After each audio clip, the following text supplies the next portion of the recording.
Mr. Jones owned a cotton plantation and many slaves. One day he was talking to the owner of the plantation next to his, and Mr. Jones was lamenting the fact that times were tough.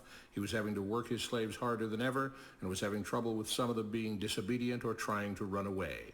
The other plantation owner said he knew someone who could help. Day 1. One day, Mr. Jones called his slaves together so a man named Mr. Smith could talk to them. Before beginning, Mr. Smith whispered to Mr. Jones, "Whatever I say, do not contradict me or interfere, and I promise you your slave troubles will end." "My name is Mr. Smith," he said to the slaves, "and this may be the happiest day of your lives. From today forward, you will no longer be slaves, but free men." Mr. Jones was so shocked he started to step forward, but Mr. Smith gestured for him to remain silent. He did, only because the other plantation owner had spoken so highly of Mr. Smith's skills. "You are no longer the property of Mr. Jones," Mr. Smith continued. "You are free. No more would you be forced to labor for the benefit of Mr. Jones. Now you can work for yourselves." Now the slaves were all murmuring and looking at each other. Many were smiling, many were looking puzzled. "In fact, you are now free to leave the plantation whenever you want," Mr. Smith said. "However, since we are surrounded by other plantations, if you leave, some other plantation owner will likely claim you as his own the moment you set foot on his property. So I urge you not to risk your newfound freedom by doing something so foolish. Instead, I suggest that you stay here, no longer as slaves, but as willing participants and part owners of this plantation. Yes, this is now your plantation." Mr. Jones bit his tongue to keep from objecting. "For now, we might as well leave Mr. Jones in charge," said Mr. Smith, "since he is the only one with any experience at running a plantation, which is quite a complicated thing to manage. But he will no longer be your master, but just another worker on the plantation. In fact, he will now be using his organizational and management skills to serve you. Whatever problems you may have had with him before, you are now all equals, and you need each other to make this work. If we all cooperate and work together, we can all reap the benefits together. In honor of this happy occasion, I present you this new symbol of togetherness and cooperation, this flag, which shall be the emblem of the new, free Jones plantation." He held up the new flag, but most of those listening were still too amazed to respond. "And this shall be our motto," Mr. Smith announced. "We work together as free men for our mutual benefit, pledging our allegiance to the Jones plantation, which stands for prosperity, liberty, and justice for all. To celebrate, everyone has the rest of the day off. Enjoy your freedom, do as you please, and be back here tomorrow morning, bright and early, so that we may begin work on this great and noble new endeavor as equal free men."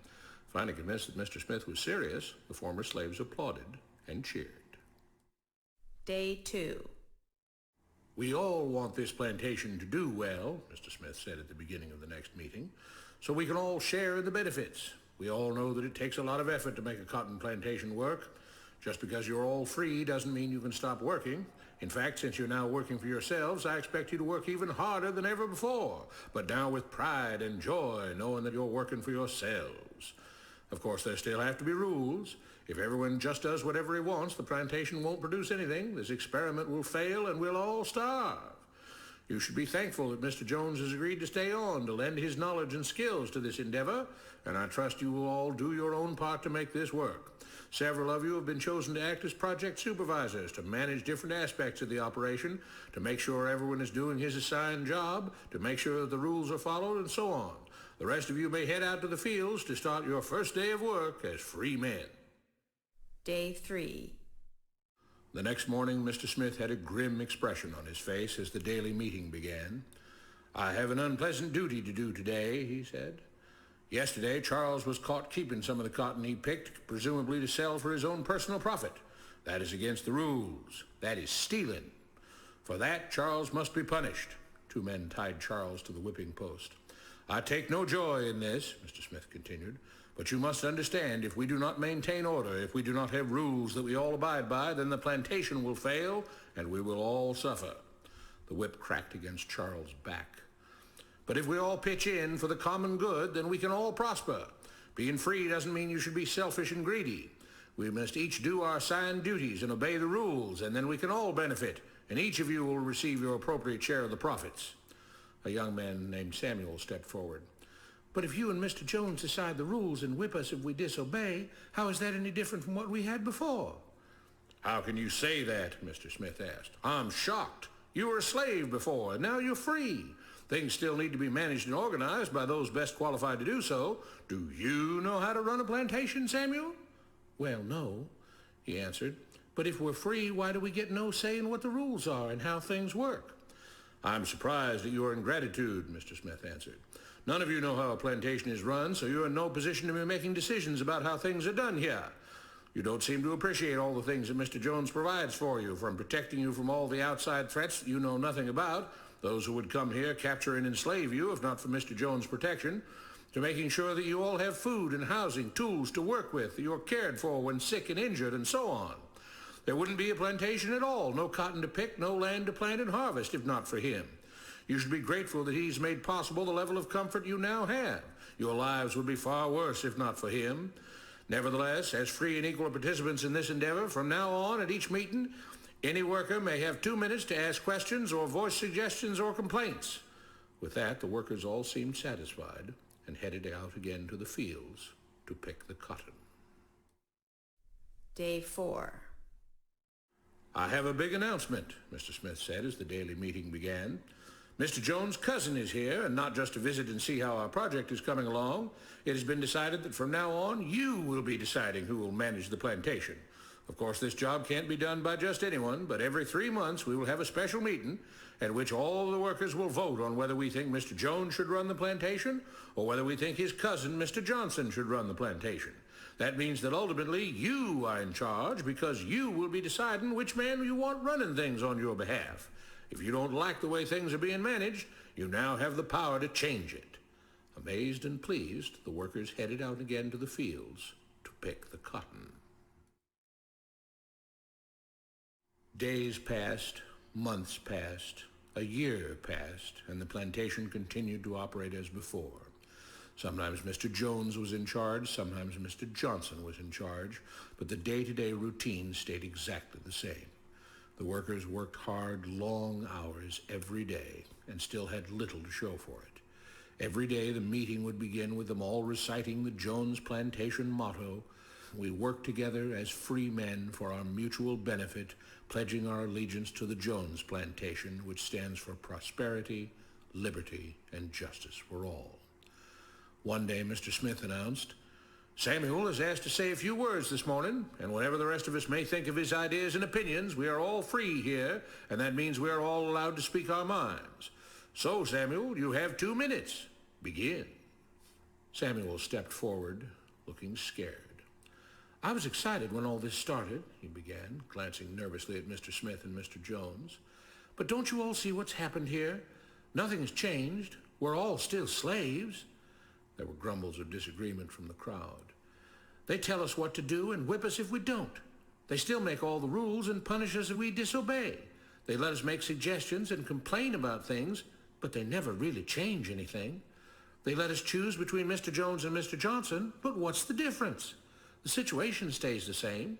We do all of the work and they take as much as they want and decide how much they'll let us keep. They live in luxury, made rich by the cotton we pick. We do all the work and have to build our own huts, grow our own food, and take care of ourselves. They leave us just enough that we don't revolt or run away. This is not freedom. We're all still slaves. They've only changed the words they use, but nothing else has changed. They say we're all free and equal, but we're not. They command and we obey. That's not freedom. That's not equality.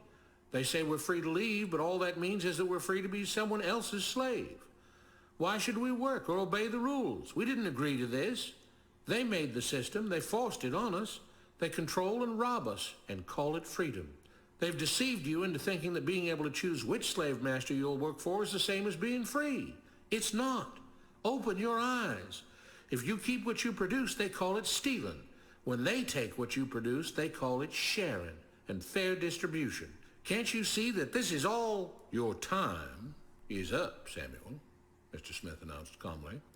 At his gesture, 2 supervisors grabbed Samuel by the arms and led him to the whipping post. "I'm sorry, Samuel, but you've broken the rules. There are rules against encouraging others not to work and encouraging others to break the rules. You're only hurting all of us with your discontentment and your complaining and your disobedience." The whip fell and Samuel let out a grunt. "Without rules, without order, all would be lost. Without law, there would be chaos. We can't just behave as wild animals, each doing whatever he pleases. We must all follow the plan and all do our duty for the betterment of everyone, and those who do not must be punished. The whip fell again, and blood flowed freely from Samuel's back. Samuel, it is you who are stealing from the others. When you don't do your assigned work, you are making more work for others. When you disobey the rules, it is you who are endangering the future of everyone else here. You are the thief. You are the criminal. You are the one trying to destroy the arrangement that keeps us all safe and prosperous. At every lash of the whip, the other workers cheered louder and louder, some yelling curses at Samuel. Being spoiled and selfish, you complain about everything, talking as if you're oppressed. But you are the one ruining things. You are the one keeping us from being all we could be. It is your greed and your rebelliousness that is hurting all of us. They all play by the rules, Mr. Smith said, gesturing at the others. What makes you think that you don't have to? You think you're above the law? There were loud yells of agreement as the whip fell again. We must maintain order, Mr. Smith proclaimed, to make this plantation great, to make it so that we can all be happy and prosperous. To have the society we want, there have to be rules. We all have to contribute our fair share to this great endeavor, and we cannot tolerate actions and attitudes that seek to undermine the amazing things that together as free men we have achieved and will continue to achieve. Mr. Jones was smiling as he gave Mr. Smith a pat on the back. The crowd was cheering so loudly that none of them had noticed that Samuel had died.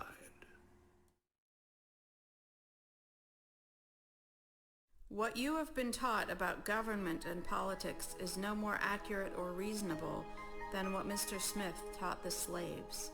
If you're ready to look through the veil of rhetoric and propaganda to see the reality